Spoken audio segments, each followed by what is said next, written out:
যেই ধারা আল্লাহর প্রতি আস্থা বিশ্বাসকে লঙ্ঘন করবে, তাকে চ্যালেঞ্জ করবে, এমন কোন ধারাকে দেশের গণমানুষ কোনদিন মেনে নেবে না। এখানে এই বাংলাদেশের জনগণের মানুষের কখনো সংবিধান রচনা করবে ডক্টর কামাল হোসেন, কখনো সংবিধান রচনা করবে জাফর ইকবালদের মতো কিছু ব্যক্তিরা, কখনো সংবিধান রচনা করবে এই যে আমেরিকা থেকে আমদানি করে প্রফেসরদেরকে দিয়ে বাংলাদেশের মানুষের সংবিধান রচনা করতে হবে। এই দেশের সংবিধান কেমন হবে এটার জন্য কোরআন কারীম আমাদের সামনে রয়েছে, কথা ঠিক না বেশি? কোরআনের মানদণ্ডে সংবিধানকে বিচার করা হবে। আমার ভাইয়েরা, আজকের যুগে আন্তর্জাতিক অঙ্গন থেকে শুরু করে আমাদের স্থানীয়ভাবে, আঞ্চলিকভাবে এবং আমাদের দেশের ভিতরে এবং সাংস্কৃতিকভাবে, রাজনৈতিকভাবে, সামাজিকভাবে, আন্তর্জাতিকভাবে যেই লড়াই চলছে সেটা হলো ঈমান এবং কুফরের লড়াই, বিশ্বাস এবং অবিশ্বাসের লড়াই। এই বিশ্বাস এবং অবিশ্বাসের লড়াই এটা শুধু আমাদের এই সময় নয়, এই লড়াই হাজার বছর ধরে চলে আসছে। তেমনি ভাবে আল্লাহ পাক বলেছেন ইসলাম, ইয ক্বালা লাহু রাব্বুহু আসলিম ক্বালা আসলামতু লিরাব্বিল আলামিন। আল্লাহ পাক সুবহানাহু ওয়া তাআলা ইতিহাস সাক্ষী আনুষ্ঠানিকভাবে হযরত নবী ইব্রাহিমকে বলেছেন তুমি আগে আত্মসমর্পণ করো, তুমি তোমার ইসলামের ঘোষণা দাও। ইব্রাহিম বলেছেন আসলামতু ক্বালা ইয ক্বালা লাহু রাব্বুহু আসলিম ক্বালা আসলামতু। ইসলাম ইব্রাহিম বলেছেন আমি আত্মসমর্পণ করেছি আমি। আমার ভাইয়েরা, এরপরে আল্লাহ পাক সুবহানাহু ওয়া তাআলা ইব্রাহিমকে বলেছেন শুধু তুমি আত্মসমর্পণের ঘোষণা দিলে হবে না, বরং যারা যারা ইসলাম গ্রহণ করবে, আল্লাহর প্রতি যারা আত্মসমর্পণ করবে, সে জাতিকে তুমি সারা দুনিয়ার কুফফার জাতিকে তুমি আলাদা করে দাও।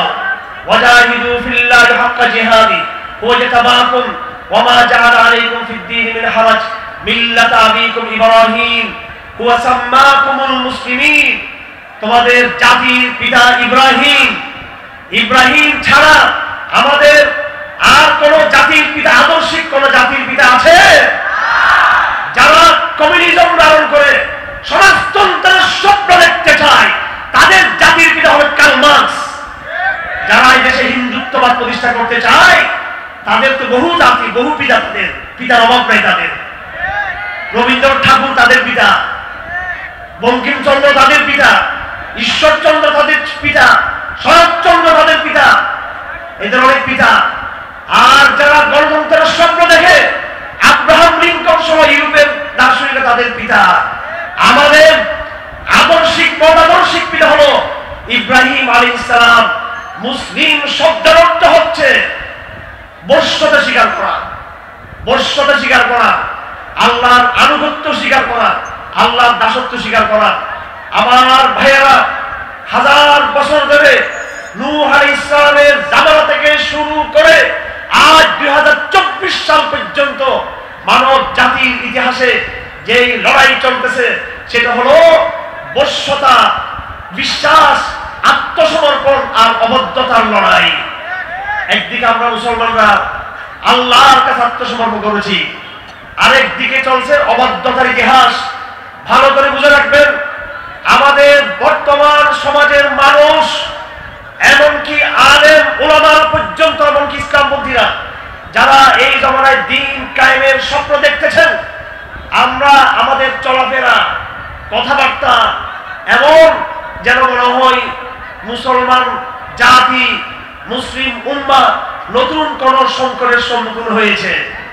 আমার ভাইয়েরা, আমরা জাতি হিসেবে এমন কোন নতুন সংকটের সম্মুখীন হই নাই, এমন কোন নতুন কোন ক্রাইসিসের সম্মুখীন আমরা হই নাই যেটা আজকে থেকে হাজার হাজার বছর আগে আমাদের নবীরা যেটার মুখোমুখি হন নাই। আমরা আফসোসের সঙ্গে আজ বলতে হচ্ছে সমাধান বের করার ক্ষেত্রে আমরা আজকে দিশাহারা। এক একজন এক এক ফর্মুলা দিচ্ছেন, এক একজন এক এক প্রস্তাব দিচ্ছেন। কেউ ঐক্যের কথা বলছেন, কেউ বলতেছেন আগে সংস্কার তারপরে নির্বাচন ইত্যাদি, ঐক্য ইত্যাদি হবে। এই এমনি ভাবে কেউ আমরা ইসলামকে দাওয়াত কেন্দ্রিক, কেউ আলাদা শুধু জিহাদ কেন্দ্রিক, কেউ শুধু আমরা তাজকিয়া কেন্দ্রিক, কেউ শুধু মাদ্রাসা এবং খানকা কেন্দ্রিক, কেউ শুধু রাজপথের মধ্য দিয়ে শুধু আমরা ভিন্ন ভিন্ন কর্মসূচির চিন্তা করি এবং তাত্ত্বিকভাবে দার্শনিকভাবে ইসলাম প্রতিষ্ঠার আরো বিভিন্নভাবে আমরা বিভিন্ন পথ পদ্ধতি আমরা চিন্তা করছি। এই হাসিনা আমলের বিগত 17 বছর আমি লক্ষ্য করেছি যে হাসিনাকে পতন ঘটানোর জন্য আমাদের সুনির্দিষ্ট সুপরিকল্পিত কোন এজেন্ডা আমাদের হাতে ছিল না। আমাদের তরুণ প্রজন্ম রক্ত দিয়েছে বারবার, সেই রক্তের উসিলায় আল্লাহ পাক সর্বশেষ কিছু আবাবিল পাখি পাঠিয়ে দিয়েছেন ছাত্র সমাজকে। সে আবাবিল পাখির মাধ্যমে তারাও কল্পনা করে নাই যে তাদের এই সামান্য সংগ্রামের মাধ্যমে আল্লাহ পাক বাংলাদেশের লেডি ফেরাউনকে এখান থেকে বিতাড়িত করবে, তারাও সে সত্যতা দেখে নাই। আমার ভাইয়েরা, সব কিছু আল্লাহর পরিকল্পনা হচ্ছে। যারা মনে করতে চায় যে আমাদের পরিকল্পনায়, আমি ছাত্র সমাজকে অত্যন্ত স্নেহের সাথে ভালোবাসার সাথে আমি তাদেরকে স্যালুট করি, তাদেরকে আমি সম্মান করি।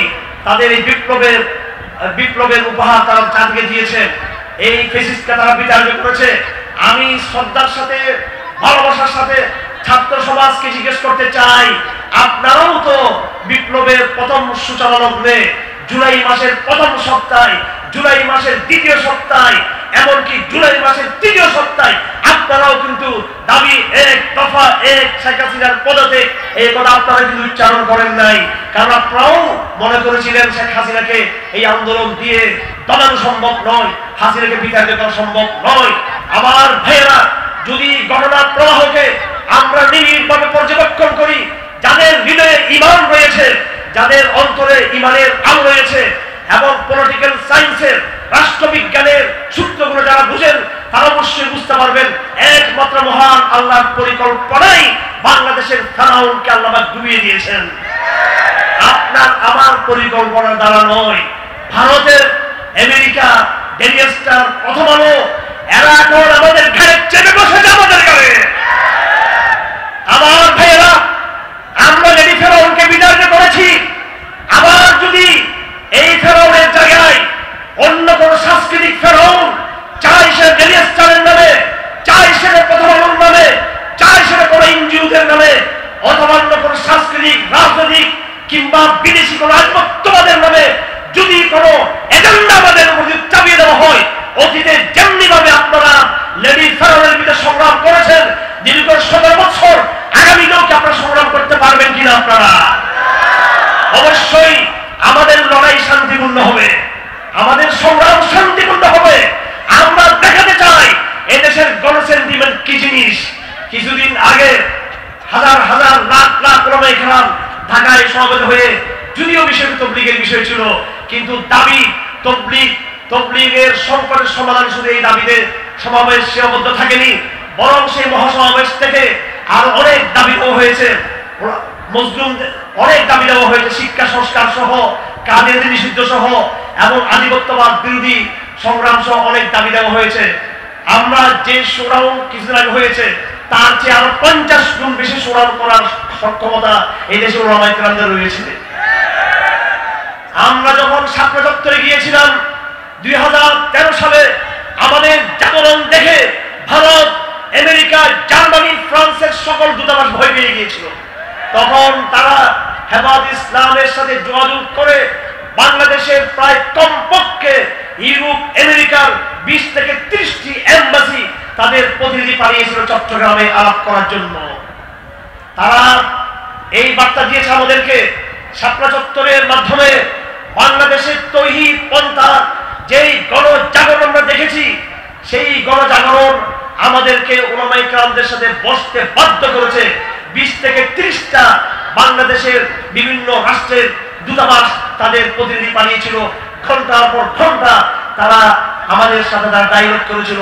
আল্লামা শফি রহমতুল্লাহের প্রতিনিধি হিসেবে মুহিবুল্লাহ বাংলাগরী, জুনাইদ বাংলাগরী হাফিজাহুল্লাহ সহ হেফাজতের নেতৃবৃন্দের সাথে তারা ডায়ালগ করেছিল। কারণ সেই সময় এই দেশের প্রথম আলো, এই দেশের জনকণ্ঠ এবং ডেইলি স্টার সহ এবং ফ্যাসিস্ট আওয়ামী হাসিনা সরকার বিদেশি এমবেসিদেরকে বুঝিয়েছিল যে বাংলাদেশটা তালেবান হয়ে গেছে। বাংলাদেশ তালেবান হয়ে গেলে শাপলা চত্বরের ঘটনায় তাহলে থেকে কত বড় ক্যামেরা রয়েছে এখানে, ডিএসটার ক্যামেরা আছে, কাজের ক্যামেরা আছে এখানে। আমরা তালেবান হয়ে যাইনি। আমরা তালেবান হওয়ার তাদের যে ইমানি শক্তি, তাদের যেই আধিপত্যবাদ বিরোধী যে শক্তি, সেই শক্তির প্র্যাকটিস এখন আমরা করি নাই। আমাদের উপর যদি জোরপূর্বক কোন আধিপত্যবাদ চালিয়ে দেওয়া হয়, তখন আমরা আমাদের সমস্ত অপশন আমরা চিন্তা করতে বাধ্য হব না। আমার ভাইয়েরা, আমি বলছিলাম অবাধ্যতার ইতিহাস।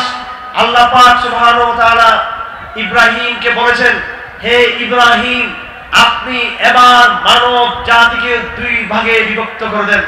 কুল সাদাকাল্লাহ ফাত্তাবিউ মিল্লাতা ইব্রাহিম হানিফা ওয়া মা কানা মিনাল মুশরিকিন। আল্লাহ পাক সুবহানাহু ওয়া তাআলা বললেন, যারা অবাধ্য জনগোষ্ঠী তারা এই মিল্লাতে ইব্রাহিমের বাইরে থাকবে, আর যারা আমার বশ্যতা, আমার আনুগত্য এবং আমার দাসত্ব স্বীকার করে থাকবে, তাদের জাতীয়তাবাদের পরিচয় হবে, মুসলিমুন পরিচয় হবে। আমার ভাইয়েরা, বাংলাদেশের সংবিধান রচনার চূড়ান্ত প্রস্তুতি চলছে। এই মুহূর্তে উলামায়ে কেরামদের দায়িত্ব হলো যার যার অবস্থান থেকে গণ সচেতনতা গড়ে তোলা। একবার ভুল হয়েছে ৭১ সালের পরবর্তী সময়ে ৭২ সংবিধান আমাদের উপর চাপিয়ে দেওয়া হয়েছিল। এরপরে দফায় দফায় এই সংবিধানের পরিবর্তন আনা হয়েছিল। উলামায়ে কেরামের সেই সময় সচেতনতা ছিল না। এবার শুধু উলামায়ে কেরাম জাগেনি, এবার এদেশের লাখ লাখ তরুণ জেগেছে। এবার তোমরা তোমাদের মন মতো সংবিধান করতে পারবে না। তোমাদের মন মতো, আমেরিকার মন মতো, ইউরোপের মূল্যবোধকে সামনে রেখে সংবিধান রচনা করতে দেওয়া হবে না। আবার ইনশাআল্লাহ পাহারা দিতে পারবেন তো? পাহারা দিতে হবে আপনাদেরকে। আমরা যুদ্ধ চাই না, শান্তি চাই। শান্তিপূর্ণ পথ দিয়ে আমরা আমাদের দাবি আদায় করতে চাই। আমরা কি করব না করব সেটা আমাদের শত্রুদের আচরণ ঠিক করে দিবে। আমাদের শত্রুরা যে পথে আসবে, আমাদের শত্রু থেকে আমরা সেই পথেই মোকাবেলা করব। তোমরা যদি রাজনৈতিক কোন এজেন্ডা চাপিয়ে দিতে চাও, তোমরা যদি কোন সাংস্কৃতিক এজেন্ডা চাপিয়ে দিতে চাও, আমরা সকল ঐক্যবদ্ধ হয়ে তোমাদের ইসলাম বিরোধী সাংস্কৃতিক এজেন্ডাকে সাংস্কৃতিক পন্থায় আমরা মোকাবেলা করব। আমি পরিষ্কার বলে দিতে চাই, ইসকনের নাম ধরে এবং হিন্দু বৌদ্ধ খ্রিস্টান ঐক্য পরিষদের নাম ধরে এবং ভারতীয় গোয়েন্দা সংস্থার নাম ধরে বলে দিতে চাই, বাংলাদেশে তারা যদি ইসলামের বিরুদ্ধে কোন রকমের সহিংস সশস্ত্র সামরিক পন্থার চিন্তা করে তাদের জুলুম চাপিয়ে দেয়, সেই পথেই তাদেরকে ওইভাবেই মোকাবেলা করা হবে ইনশাআল্লাহ। কথা পরিষ্কার। তোমার আচরণ যেমন হবে আমার সাথে, আমার আচরণ তোমার সাথে তেমনি ভাবে সেরকম হবে। আমার ভাইয়েরা, আমি চাপাবাজ না। আমি আপনাদেরকে শুধু আপনাদের নারী তাকবীরের স্লোগান শোনার জন্য আমি আমার এই কথাগুলো বলছি তা নয়। এই বক্তব্য আমি আমার আবেগের জায়গা থেকে নয়, এই বক্তব্য আমি আমার উত্তেজনার জায়গা থেকে নয়। বাংলাদেশ এক কঠিন সন্ধিক্ষণে যাচ্ছে। সেদিন হামলাজাত থাকবে না, কিন্তু এদেশের তরুণ সমাজ নতুন বিপদে পড়বে। আমি তোমাদেরকে সেই বিপদ সম্পর্কে সতর্ক করে দিতে চাই। তোমরা মনে করিও না আগামী দিনের একটা ইলেকশন দিয়ে তোমাদের সমস্যার সমাধান হয়ে যাবে। তোমরা মনে করিও না যারা নতুন নতুন ক্ষমতা আসছে তাদের সুন্দর সুন্দর কথার ফুল ঝুলিয়ে সমাধান হয়ে যাবে। এই বাংলাদেশকে আমি তথ্য দিতে চাই, ওলামায়ে কেরাম যেখানে যারা আছেন, বিশেষ করে ওলামায়ে কেরাম তথ্য দিতে আমি চাই এই তথ্যগুলো দেওয়ার জন্য আপনাদেরকে। ইতিমধ্যে ইসরায়েল ভারতকে বলে দিয়েছে, ইসরায়েল ভারতকে অনেক বছর আগে বলে দিয়েছে, যখন হামাস তাদের সশস্ত্র সংগ্রাম শুরু করেছিল 2013 সালের অক্টোবরে, সেই সময় ইসরায়েল ভারতকে পরিষ্কার বলে দিয়েছে এবং ভারতীয় গোয়েন্দা সংস্থা বাংলাদেশের গোয়েন্দাদেরকে বলে দিয়েছিল হাসিনার আমলে। সেটা হলো যে ফিলিস্তিনে, আরব দেশে ইহুদিবাদী খ্রিস্টানবাদী অক্ষশক্তি অ্যাক্সেস পাওয়ার তারা ইসলামকে যেমন ভাবে দমন করতেছে, তারা ওদিক থেকে এদেরকে বলে দিয়েছে, হে হিন্দুত্ববাদী ভারত, তোমরাও বাঙালি মুসলমানকে সে পদ্ধতিতে দামানোর প্রস্তুতি তোমরা গ্রহণ করো। ভারত এবং ইসরায়েল ঐক্যবদ্ধ হয়েছে বাংলাদেশের বিষয়ে, আর আমেরিকা উপর দিয়ে কিছু ভালো ভালো কথা বলবে। আমেরিকার সাথে কথা বলে কোনো লাভ নাই।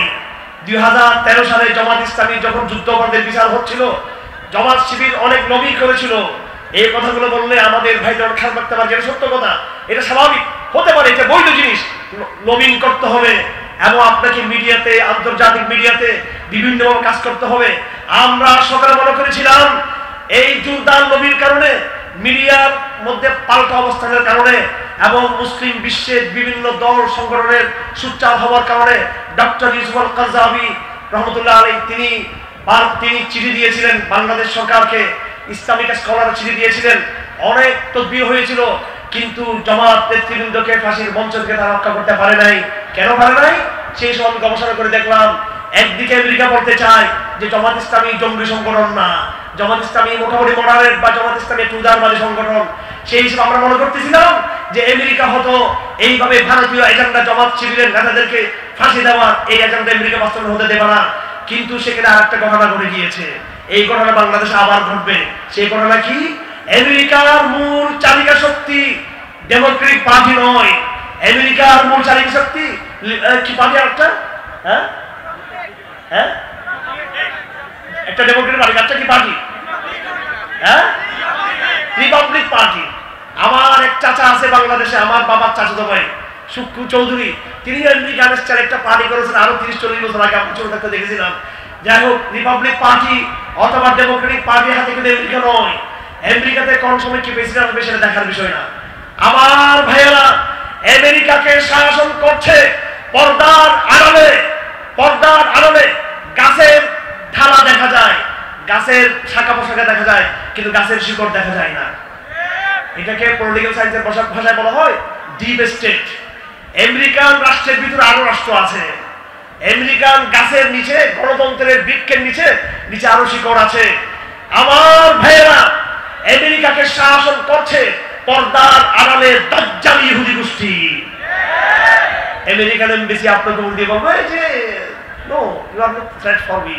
হেফাজ ইসলাম, হুজুররা, জামাত শিবির, আপনারা আমাদের জন্য কোনো থ্রেট না।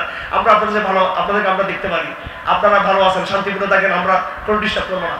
এটা আপনাকে বলবে, পলিটিক্যাল বক্তব্য দিবেন।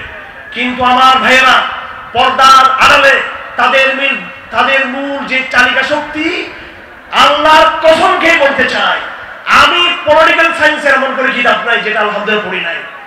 বাংলাদেশের, পাকিস্তানের, ভারতের, ইউরোপের, সৌদি আরবের অসংখ্য কিতাব বিগত 30 বছর পড়াশোনা করে আমি বলতে চাই, সেটা হলো যে তারা গোপন শক্তি, আমেরিকার ইহুদিবাদীরা, তারা যতক্ষণ পর্যন্ত মুসলমানদেরকে চূড়ান্তভাবে দমানোর জন্য তারা পরিকল্পনা গ্রহণ করবে না, যতক্ষণ পর্যন্ত তাদের এজেন্ডাকে সামনে আনবে না, ততক্ষণ পর্যন্ত তারা কিন্তু দমে থাকবে না।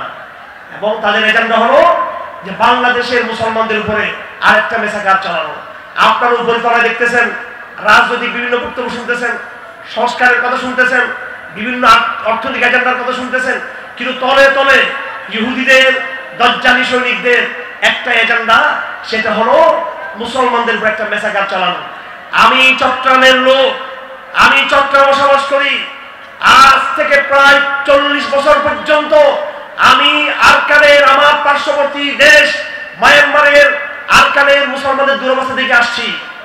এই আরাকানে, রোহিঙ্গা এলাকাতে আমাদের ওলামায়ে কেরাম, হাটহাজারীর এমনকি ঢাকার ওলামায়ে কেরাম, যারা শিশু মুরব্বী কেরাম যখন ছিলেন, বিশেষ করে চট্টগ্রাম ওলামায়ে কেরাম, সেই সময় অহরহ সেখানে গিয়ে বুখারীর দরস দিতেন, ওয়াজ মাহফিল করতেন। আমার ভাইয়েরা, আপনারা সকলে জানেন যে 2016 সালে, 2012 সালে একবার, 2016 সালে আরেকবার, এরপরে চূড়ান্তভাবে কয়েক বছর আগে এই রোহিঙ্গাদের উপরে যে মেসাকার চালানো হলো, এখন মাত্র কয়েক মাস আগে মুসলমানরা একটা বড় একটা এলাকায় তারা সেখানে হামলা করেছে এবং মুসলমানরা রোহিঙ্গাদের বিদ্রোহী একটা সংঘর্ষ তারা মিলেছে। মেলার পর তারা সরকারের উপর চাপ তৈরি করেছে। তখন সরকার বলল মুসলমানদেরকে যে তোমরা আমাদের পক্ষে থাকো, তোমরা যারা বিদ্রোহী আছে এই বিদ্রোহীদের পক্ষে থাকিও না। তখন মুসলমান শর্ত দিল যে আমরা সরকারের পক্ষে থাকার জন্য পূর্ব শর্ত হলো আমাদের তবলিগের সেন্টার যে মার্কাজ ওটা খুলে দিতে হবে। এই খবর বাংলাদেশে কারো নেই, কারোর খবর নেই। কয়েক মাস আগে, এটা 4-5 মাস আগের ঘটনা, আমি একমাত্র আমার ফেসবুকে শেয়ার করেছি। মুসলমানদের চাপে, জিহাদের চাপে এবং এবং প্রতিরোধকামীদের শক্তির নত হয়ে তারা বলছে ঠিক আছে আমি তাবলিগ জামাতের মার্কাজ খুলে দিচ্ছি। আলহামদুলিল্লাহ, আমার জানা মতে মায়ানমারে বছরের পর বছর যে তাবলিগের মার্কাজ বন্ধ হয়ে গিয়েছিল সেটা আলহামদুলিল্লাহ এখন খোলা আছে। আমার ভাইয়েরা, এই আরকানে যখন বিভিন্ন অস্ত্র অনুসন্ধান পাওয়া গেছে, সেখানে এমন সমস্ত অস্ত্র আবিষ্কার করা হয়েছে যে অস্ত্রগুলো সরাসরি ইসরায়েল এখানে পাঠিয়েছিল। এদের বিশাল পরিকল্পনা রয়েছে, বাংলাদেশকে টুকরো টুকরো করে দিতে চায় তারা। তারা বাংলাদেশে একটা অঞ্চলকে ভারতের অংশ বানিয়ে ফেলবে, আর একটা অংশ তাবেদার বানিয়ে রাখবে আপনাদের কিছু ক্ষমতা দিয়ে, আরেকটা অংশে তারা খ্রিস্টান রাজ্যটা প্রতিষ্ঠা করতে চায়।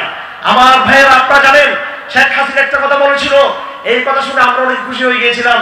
তিনি বলেছেন আমেরিকা আমার বিরোধী, কারণ আমেরিকা এখানে খ্রিস্টান রাষ্ট্র তৈরি করতে চায়। এই কথা আমরা 10 বছর আগে যখন বলেছিলাম তখন হাসিনা আমাদেরকে বলেছিল জঙ্গি, আর যখন তিনি তার ক্ষমতার প্রশ্ন আসলো তখন তিনি একই কথা তিনি বললেন। আমার ভাইয়েরা, আমি যতটুকু জানি সেটা হলো এই, ইতিমধ্যে ভারতের সাথে পশ্চিমা শক্তির একটা বোঝাপড়া হয়ে গেছে বাংলাদেশ নিয়ে। ভারত পশ্চিমা রাষ্ট্রকে বলে দিয়েছে যে বাংলাদেশের সমতল ভূমি যেটা আছে এটা আমাদেরকে দিয়ে দাও। এখানে আমরা ইসকন দিয়ে, হিন্দু বৌদ্ধ খ্রিস্টান পরিষদ দিয়ে, আওয়ামী লীগের গুন্ডা পান্ডা দিয়ে, জেলিয়াস্টারের প্রথম দিয়ে, আর শাহবাগী শয়তানদেরকে দিয়ে আমরা এই জনপদের মুসলমানদেরকে দাবাবো, এখানে হিন্দুত্ববাদ প্রতিষ্ঠা করব, আর পার্বত্য অঞ্চল যে এলাকা আছে সেটা তোমরা খ্রিস্টান রাজ্য প্রতিষ্ঠা করো। বোঝাপড়া হয়ে গেছে সবগুলো। আমি পলিটিক্যাল সায়েন্সের বই এনে দেখাতে পারবো আপনাদেরকে, আমি রাষ্ট্রবিজ্ঞানের বই এনে দেখাতে পারবো, এবার আপনাদেরকে রেখে এসেছে আমার টেবিলে। ওখানে লেখা আছে আজ থেকে 100 বছর আগে বালফুর ডিক্লারেশন হয়েছিল। এই ফিলিস্তিনকে দখল করার আগে প্রথম বিশ্বযুদ্ধের সময় ইহুদিরা এই ব্রিটেন থেকে একটা চুক্তি তারা করে নিয়েছিল, একটা ওয়াদা করে নিয়েছিল। আমার ভাইয়েরা, আমি যে বই পুস্তক পড়েছি সেখানে পরিষ্কার লেখা আছে ইউরোপ ঘোষণা দিয়েছে বাংলাদেশের পার্বত্য চট্টগ্রামে আমরা একটি খ্রিস্টান রাজ্য প্রতিষ্ঠা করতে চাই। আমরা যেই বিশ্ব খ্রিস্টান শক্তি ইহুদিদেরকে বলেছে ফিলিস্তিনে আমরা ইসরায়েল রাষ্ট্র প্রতিষ্ঠা করবো, এটাকে বলা হয় বালফুর ডিক্লারেশন।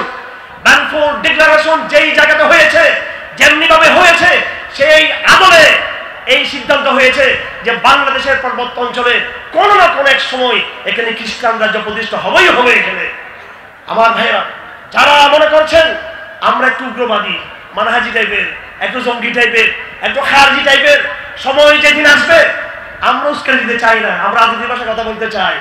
আমাকে ভারতের গোয়েন্দারা জিজ্ঞাসাবাদ করেছিল, আর কাউকে জিজ্ঞাসাবাদ করে নাই।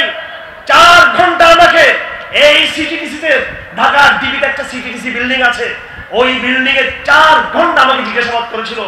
আমি তাদেরকে বলেছিলাম শুনে রাখো, আমাকে তোমরা হ্যান্ডকাপ পরে নিয়ে আসছো এখানে, এই হ্যান্ডকাপ পরিয়ে আমি তোমাদের সাথে ডায়লগ করতে পারবো না। তোমরা যদি ডায়লগ করতে চাও, আওয়ার লিডার্স ফ্রি, তারা ঢাকাতে আছে, যারা এখনো গ্রেফতার হয় নাই, তোমরা তাদের সাথে আলাপ করো। আমার বাবা আছেন, তার সাথে তোমরা আলাপ করো। আমাদের নেতৃবৃন্দ রয়েছেন হাটাজারিতে, বাবুনগরে, সেখানে গিয়ে তোমরা আলাপ করো। আমাকে এইভাবে হ্যান্ডকাপ করিয়ে চোখ বেঁধে তোমরা যেভাবে কাজ করতেছো, এটা দ্বারা কিন্তু সমাধান হবে না। সেই সময় আমি ভারতীয় গুপ্তচর, যিনি বাংলাদেশের গোয়েন্দাদের প্রধান ছিলেন, এবং তাকে গোয়েন্দা ভাষায় বলা হয় স্টেশন ম্যানেজার বলা হয়, শব্দগুলো মনে রাখিয়েন, স্টেশন ম্যানেজার বলা হয়, আর এমবিসির ভাষায় বলা হয় মিনিস্টার বলা হয়, এমবিসির ভাষায়। তখন সে আমাকে বলতেছিল হেফাজত ইসলাম ইজ এ মিলিটেন্ট অর্গানাইজেশন। হেফাজত ইসলাম মানে জঙ্গিবাদী সংগঠন, হেফাজত ইসলাম জঙ্গিবাদী সংগঠন। এই কথা আমাকে ভারতের বাংলাদেশে নিযুক্ত গোয়েন্দা বাহিনীর প্রধান আমাকে বলেছেন রিমান্ডের সময়। এই বাংলাদেশ কি স্বাধীন বাংলাদেশ ছিল হাসিনার আমলে? একটা গোয়েন্দা সংস্থার অফিসে যদি বিদেশিরা এসে একজন রাজনৈতিক পরিবারের পরিচিত ব্যক্তিকে যদি এইভাবে জিজ্ঞাসাবাদ করতে পারে, এই দেশ কি ভারতের অঙ্গরাজ্য ছিল? এই দেশকে ভারতের অঙ্গরাজ্য হওয়া থেকে আমরা মুক্ত করেছি 5 আগস্ট। আর বাংলাদেশ ইনশাআল্লাহুল আজিজ ভারতের পেছনে আর দ্বিতীয়বার ঢুকবে না ইনশাআল্লাহ। ভারত কুমিরের মধ্যে গ্রাস করতে চাইলে যুদ্ধ শুরু হয়ে যাবে। লড়াই চাপিয়ে দিলে আরেকটা লড়াই দিয়ে তার প্রতিরোধ করা হবে। সুতরাং এই বার্তা মার্কিন রাখেন স্লোগান দেওয়ার সময় আমার কথা আমি শেষ করে দিচ্ছি। আমার ভাইরা, এটা কি বুদ্ধিমানের কাজ হবে যে আমরা যখন পুকুরে ছিলাম, নদীতে ছিলাম, সমুদ্রে ছিলাম, কুমিরের সাথে লড়াই করেছি? সুন্দরবনে গেলে দেখবেন এখানে বনে রয়্যাল বেঙ্গল টাইগার, আর নদীর মধ্যে কি কুমির লেখা থাকে, কিন্তু কুমির থেকে সাবধান লেখা আছে না? সুন্দরবনে নদীগুলোতে লেখা আছে কুমির থেকে সাবধান, আর বনের মধ্যে থেকে বাঘ থাকে। এখন এটা কি বুদ্ধিমানের কাজ? এই বাঙালি জাতি কুমিরের পেট থেকে বের হয়েছে। কুমিরের পেট থেকে বের হয়ে লাফ দিয়ে জঙ্গলে পড়েছেন আপনি। আলহামদুলিল্লাহ, আমি এখন নদী থেকে বের হয়ে আসলাম, চতুর্দিকে কুমির ছিল, কুমিরের গাছ থেকে, কুমিরের আক্রমণ থেকে আমি নিজেকে মুক্ত করতে পেরেছি। কিন্তু আপনি যে জঙ্গলে উঠেছেন, সেই জঙ্গলে কিন্তু চতুর্দিকে কিন্তু বাঘ আপনার দিকে তাকিয়ে আছে। কিন্তু আমরা ভারতের পেট থেকে বের হয়েছি আমেরিকার পেটে ঢোকার জন্য নয়। যারা এই কথা বুঝবে তারাই রাজনীতিবিদ। এখন কি আমি যুদ্ধ করতে বলতেছি? এখানে আমি যুদ্ধ করতে বলতেছি না। আমি বলতে চাই, কূটনৈতিক ভাষা হলো আপনাকে নরম ভাষায় কথা বলতে হবে, গরম ভাষায় কথা বলতে হবে। আমাকে রিমান্ডে ভারতীয় এই গোয়েন্দা একটা লিস্টি দিল জিজ্ঞাসাবাদের, রাত ভর নির্যাতন করছে সিটিডিসির গুন্ডারা। এই এডিসি তৌহিদ, এডিসি আমরান, এডিসি আতিক, এরা সব ডিসিডিসি হয়েছে। একটা চাকরি দেখতে পারবো না ইনশাআল্লাহ। কেউ লড়াই করবো, আমি একা লড়াই করবো এদের বিরুদ্ধে। নাম ধরে বলতে চাই, এডিসি তৌহিদের রক্ষা নাই, আতিকের রক্ষা নাই, ডিসি বন্ধনের জব দিতে হবে, আমি ইনশাআল্লাহ আপনার পক্ষে থাকবেন। শুনুন, আর কথা শুনুন, আমি তাদের বিরুদ্ধে আরেকটা মামলা করতে যাচ্ছি ইনশাআল্লাহ। আপনার সাথে দেখবেন তো আপনারা, আপনাদের ময়মনসিংহের, আপনাদের কিশোরগঞ্জের, আপনাদের ময়মনসিংহ কিশোরগঞ্জের কাছাকাছি নাকি? এই ময়মনসিংহ কিশোরগঞ্জের মওলানা আমিনুল ইসলাম, মওলানা আমিন, ইনি কর্মদাসের আলেম ছিলেন এবং একটা হেফজখানে তিনি পড়াতেন, একটা নুরানি খানে তিনি পড়াতেন। এই দেশের সমস্ত ওলামায়ে কেরাম তাকে ছিলেন। ইনি মুফতি আমিন ইসরাফ সহ, শাহুল আলী ইসরাফ রহমতুল্লাহ আলাইহি সহ আরো সমস্ত এইভাবে যারা আমাদের নেতৃবৃন্দ রয়েছেন সবার সাথে সে রাজনীতি করেছিল। তাকে জঙ্গি বানিয়ে গ্রেফতার করা হয়, সিটিডিসি নির্যাতন করে মারতে মারতে মারতে মারতে তাকে হাসপাতালে পাঠানো হয়। হাসপাতাল থেকে এসে মারা যাওয়ার পর তার লাশটা খুন করে ফেলেছে। তার লাশটা তার স্ত্রী আমাকে ফোন করে সবসময়, তার দুলাভাই ফোন করে, তার ছোট ছোট বাচ্চারা ফোন করে। আমার ভাইয়েরা, কিয়ামতের দিন এই সাগরগুলো, এই যে আপনার মেঘনা, যমুনা, পদ্মা, মেঘনা, যমুনা আমার ঠিকানা, আমরা তো গর্ব করে বলি। আমার ভাইয়েরা, এই পদ্মা, মেঘনা, যমুনার ভিতর থেকে কিয়ামতের দিন বহু লাশ উঠবে, যেই লাশগুলোকে হাসিনার আমলে হত্যা করে লাশগুলো গোপন করা হয়েছিল। আমি সত্যার করে দিচ্ছি, যেই সমস্ত পুলিশেরা হত্যার সাথে, গুমের সাথে, পুলিশের সাথে যুক্ত ছিল, একটা পুলিশ অফিসার রক্ষা পাবে না, কিন্তু একটা রক্ষা পাবে না। অবশ্যই তাদেরকে বিচার আওতায় আসতে হবে। আমি বলে দিচ্ছি, আমার কোনো উগ্রবাদী মনে করেন যে হারুন সাহেব সেখানে গরম করে দিল, আরে আমি উগ্রবাদী না। আমরা শান্তি, আমরা আলহামদুলিল্লাহ আমাদের পারিবারিক পরিচয় আছে, মানুষকে ক্ষমা করতে পারি। আমার রাসূলুল উম্মত, আমার নবী মক্কা বিজয়ের পরে কাফেরদেরকে ক্ষমা করেছিলেন, গণহারে ক্ষমা করেছিলেন, কিন্তু কিছু লোককে তিনি ক্ষমা করেন নাই। আমি গত 3 দিন আগে বাংলাদেশের পুলিশের একজন এডিশনাল ডিআইজি আমাকে ফোন করেছেন, এডিশনাল ডিআইজি ফোন করেছেন। উনি হেফাজতের আন্দোলনের সময় তিনি আমাদের ছাত্রদেরকে দমানোর চেষ্টা করেছিলেন। আমি তার হিস্ট্রি দেখেছি, তিনি গুম করেন নাই, খুন করেন নাই, দুর্নীতি করেন না। মামলাতে আমরা তাকে দিয়েছি, আমরা তাকে পরীক্ষা করলাম, তিনি যা আচরণ করেছেন আমাদের সাথে, সেই সময়ে যারা ডিজিএফ এ যারা ছিলেন, সেই সময় যারা এনএসআই ছিলেন, এসবিতে যারা ছিলেন, মুনির সাহেব ছিলেন, ডিজিএফ যারা ছিলেন সেই সময়, তাদেরকেও সাবধান করে দিচ্ছি। তাদের চাপে তারা আমাদেরকে একটু আমাদের সাথে খারাপ আচরণ করেছিল। আর পক্ষান্তরে ওই অফিসারদের মধ্যেই ছিল কিছু হিন্দু অফিসার আর কিছু মুসলমান অফিসার, নিজ হাতে হাজারি মাদার ছাত্রদের তারা হত্যা করেছিল। খুনি একটাকে ধরে ফেলছে আমরা আলহামদুলিল্লাহ। হাজারি মাদ্রাসার একটা খুনিকে ধরা হয়েছে, পুলিশ অফিসার। সে বলতো কি জানেন আমাদেরকে, আরে হুজুর মিয়া কিসের বাবনগরী ফাবনগরী, আমি স্বরাষ্ট্রমন্ত্রীর কথা পাত্তা দিই না। আমার বন্ধু এখন সে আমি যে থাকতাম যে ছেলে এবং ওই ছেলে সে ভাত খাচ্ছে এখন সালাম বেটা।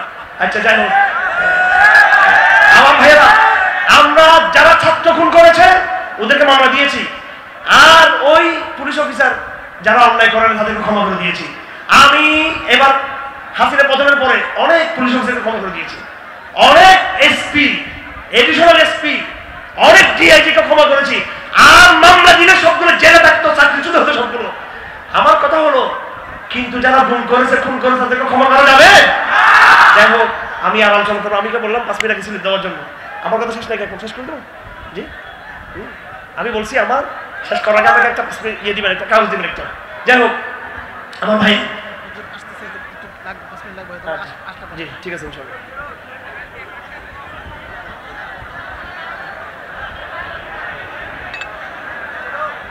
এই ভাই এই শুনেন ভাইরা আমার, শুনেন ভাইরা আমার, প্রত্যেকটা ঘটনার পিছনে আল্লাহ পাকের মহান কুদরতি হাত কিন্তু কাজ করে। এই বিশ্বাস আপনাদের থাকতে হবে, এই বিশ্বাস থাকতে হবে আপনাদের। আমার ভাইরা, কবি বলেছেন ইনকিলাবাতে জাহা ওয়াইজ রবে কহো হর তাগায়ুর সে সদা আতি হে ফাফহাম ফাফহাম। ইনকিলাবাতে জাহা ওয়াইজ রবে কহো হর তাগায়ুর সে সদা আতি হে ফাফহাম ফাফহাম। আমার ভাইরা, বলা হচ্ছে জুলাই বিপ্লব, বলা হচ্ছে আগস্ট বিপ্লব, এবং 5 আগস্টকে আমাদের কিছু ভাইয়ের নাম দিয়েছে 36 জুলাই। কথা ঠিক না বেঠিক? আপনারা ওলামায়ে কেরাম তালে তাল মিলিয়ে বলতেছেন জুলাই বিপ্লব, আগস্ট বিপ্লব। আমার কথা শুনেন, ওই মাসটা ছিল মুহররম মাস। আমি হাসিনার ভয়ে প্রথম মুখ খুলি নাই, আমি কথা পরিষ্কার, আমার নিজের কথা আমি বলতেছি। পরে যখন দেখলাম লাশের মিছিল দীর্ঘায়িত হচ্ছে, আবু সাইদের লাশ পড়ে গিয়েছে, এবং চট্টগ্রামে আমার 3 জন ভাই শাহাদাত বরণ করেছে রাজপথে। তখন জুমার দিন, এর আগে বুধবার বৃহস্পতিবার ছিল, জুমা আসলো, তখন আমি আর দাঁড়িয়ে থাকতে পারলাম না। জুমার দিন দাঁড়িয়ে আমি আমার অবস্থানকে স্পষ্ট করলাম। আমি স্পষ্ট, একটু খেয়াল করবেন কথাগুলো, আমি স্পষ্ট করলাম আমাদের মসজিদে আমি যেখানে জুমা পড়াই, যেখানে জুমা দাঁড়িয়ে পড়াই, আমার বরাবর নাক শীতের সমান সমান বাংলাদেশ এনএসআই এর সদর দপ্তর, আর আমার ডানে সিআইডির সদর দপ্তর, আর আমার চতুর্দিকে কেন হচ্ছে বাংলাদেশ পুলিশের চট্টগ্রামের, এরপরে ডিজিআই তো লাগাই আছে আমার পিছনে। আমার ভাইয়েরা, আমি একটা